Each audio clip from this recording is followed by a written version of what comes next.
Students, class 12th chemistry, biomolecules, and topic for today is polysaccharides, starch and cellulose.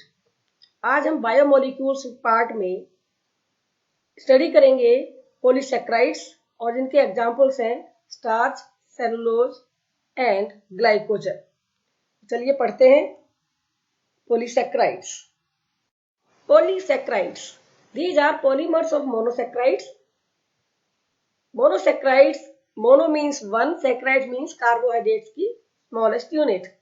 So monosaccharides जो कि carbohydrates की smallest unit है, उसके large number में combine करने से बनते हैं polymers. जैसा कि नाम से indicate होता है, poly means many, meros means parts. So polysaccharides contain large number of monosaccharide units joined by the glucosidic linkage. Glucosidic linkage वो है जो कि दो कार्बोहाइड्रेट की मोनोसैकेराइड यूनिट्स को जोड़ते हैं O के थ्रू, ऑक्सीजन के through. These are most commonly found carbohydrates in the nature and act as the food storage और structural material. प्लांट्स का जो फूड स्टोरेज है वो मेनली कार्बोहाइड्रेट्स की फॉर्म में होता है और ये उसके स्ट्रक्चर को बनाते हैं। These have more than 10 monosaccharide units. So on hydrolysis, these give more than 10 monosaccharide units. Monosaccharide units examples like glucose, fructose, galactose, etc. So these give more than 10 monosaccharide units. Examples of polysaccharides are starch, cellulose, glycogen. Number 1 is starch. So starch is the major form of stored carbohydrate in the plant cells. सबसे ज्यादा quantity में plants की sales में जो stored material होता है food का वो होता है starch. It is most important dietary source for human being. Human being का जो डाइटरी सोर्स है, जो फूड है, जो खाना है, जो न्यूट्रिशन है, उनमें सबसे इंपॉर्टेंट है starch. In high content starch is found in cereals, roots, tubers and some vegetables.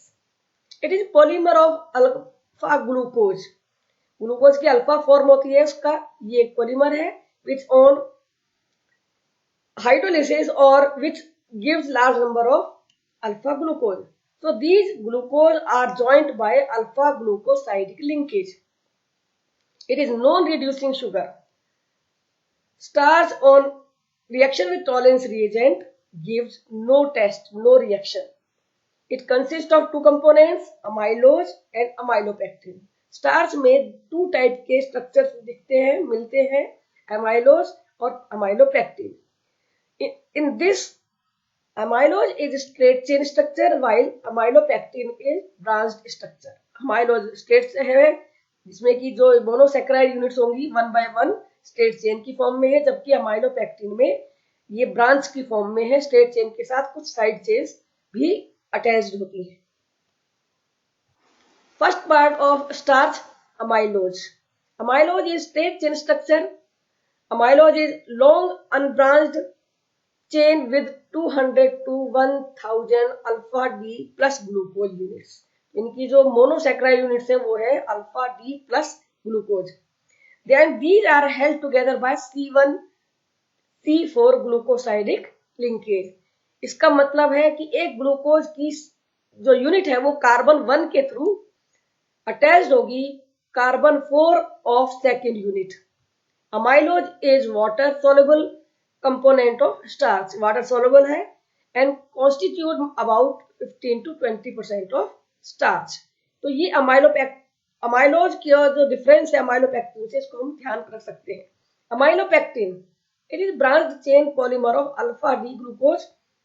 Monosaccharide units are same, in which the chain is formed by C1C4 glucosidic linkage. Straight chain जब बनेगी तो carbon 1 एक glucose unit का attach होगा carbon 4 और second glucose unit से.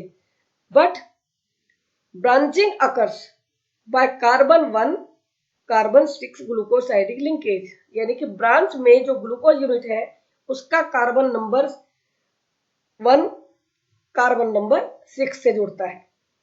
Amylopectin is insoluble in water. ये difference है अमाइलोज से and constitute about 80 to 85% starch. It is very important for CBSE exams, for board exams, for any board exam. And what is the difference between amylose and amylopectin? So 3 points are there: straight chain structure and branched structure. Amylopectin branch structure, amylose water soluble, amylopectin water insoluble, and amylose constitute 15 to 20% starch, but amylopectin is the major part of starch. Next is cellulose. Cellulose occurs mainly in plants and it is the most abundant organic substance in the plant kingdom. Plants में सबसे ज्यादा quantity में मिलता है cellulose, यानी कि जो carbohydrates plants में मिलते हैं वो सेलुलोज की फॉर्म में होते हैं. प्लांट्स के अंदर जो ग्रीन कलर का मटेरियल दिखाई देता है जो कि जिलेटिनस होता है, ये सेलुलोज होता है. It is predominant constituent of cell wall of plant cell. Plant cell के मेन पार्ट के फॉर्म में होता है सेलुलोज और ये एक स्ट्रेट चेन स्ट्रक्चर है. It has beta 1,4 glucopyranose unit. तो इसमें होती हैं ग्लूकोपाइरानोज यूनिट्स जो कि बीटा फॉर्म में है. पायरानोज आप देख सकते हैं एक 6 मेंबर रिंग है, इसमें कि 5 कार्बन्स हैं with hydrogen and 6th position is occupied by the oxygen. It is polymer of beta D glucose unit. तो हम ये कह सकते हैं कि ये बीटा डी ग्लूकोज का पॉलीमर है और carbon 1 of glucose unit is linked by C4 of other through beta D glucosidic linkage. तो यहाँ पर एक बहुत इंपॉर्टेंट चीज आती है कि cellulose can not be taken by the human being as a raw, means it can be used after boiling because cellulose is having beta linkage and in human being beta any enzyme is not present which can split the beta linkage, but in animals beta linkage can be splitted by the enzymes present in the animals. So these can eat grass as the raw material. Next one polysaccharide is glycogen.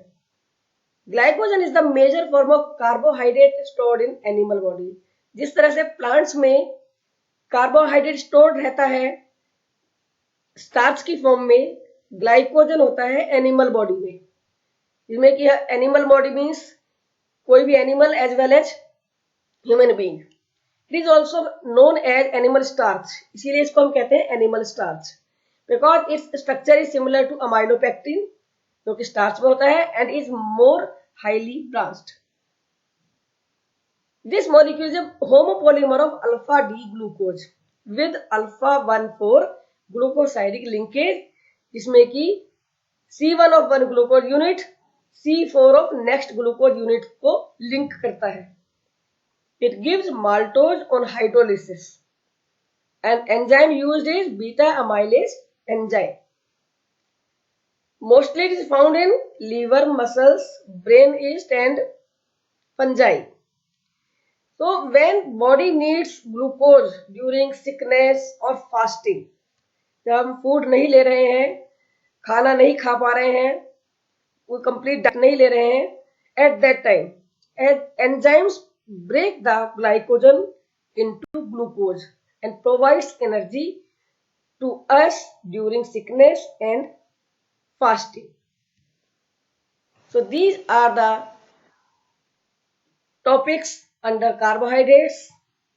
Thank you. Keep watching, like, share and subscribe.